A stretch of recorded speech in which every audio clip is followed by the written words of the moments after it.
Delhi NCR में हवा जहर बन चुकी है। वायु गुणवत्ता खतरनाक स्तर पर पहुंचने के बाद वायु गुणवत्ता प्रबंधन आयोग CQAM ने राजधानी में ग्रेप 4 लागू करने का ऐलान कर दिया है। दिल्ली के कई इलाकों में एयर क्वालिटी इंडेक्स यानी AQI 400 के पार चला गया है।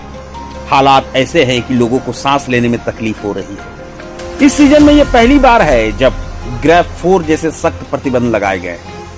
ग्रेप 4 लागू होते ही राष्ट्रीय राजधानी क्षेत्र में कई पाबंदियां तुरंत असर में आ गई। इसके तहत दिल्ली में ट्रकों की एंट्री पर रोक लग सकती है।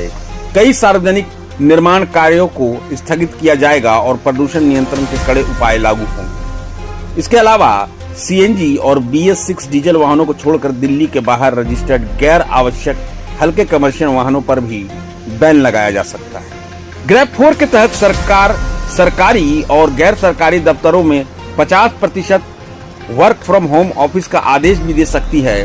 वहीं स्कूलों में पढ़ाई को हाइब्रिड मोड में चलाने पर भी विचार किया जा रहा है, यानी ऑनलाइन और ऑफलाइन दोनों विकल्प। हालांकि इस पर अभी आधिकारिक आदेश का इंतजार है।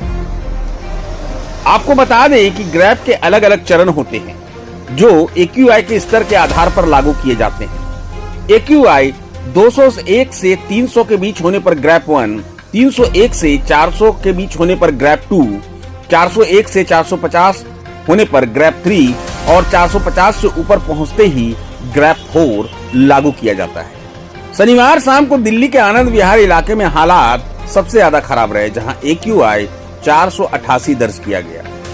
पूरी राजधानी पर धुंध की मोटी चादर छाई हुई है और प्रदूषण अब सीधे लोगों की सेहत पर हमला कर रहा है। दिल्ली NCR में हालात कितनी जल्दी सुधरते हैं, यह अब आने वाले दिनों में मौसम और प्रशासनिक शक्ति पर निर्भर करेगा।